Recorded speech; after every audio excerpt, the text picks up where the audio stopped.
وبيشوفها هوانج وبيصطدم لما بيلاقي سونج معاهم، وبيقرر ان هو يدخل الكلية على طول، وبيبلغ اهله بالقرار بتاعه ده، وبيفضل يجهز ويتدرب عشان يعدي من الاختبار، وفعلا بينجح ويتقبل. وفي اول يوم بيقعد يدور في محلات الاندومي اللي جنب الكلية على البت سونج، وفعلا بيلاقيها وبيقول بس دي هتاخدني بالحضن بقى واديله. فبيصطدم انها بتقوله انت ايه اللي جابك هنا يا معلم؟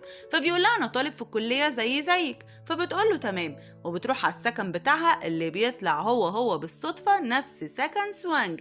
يا سلام على الصدف. وبتقول لهم صاحبة السكن أنا ما بحبش المشاكل ولا الدوشة.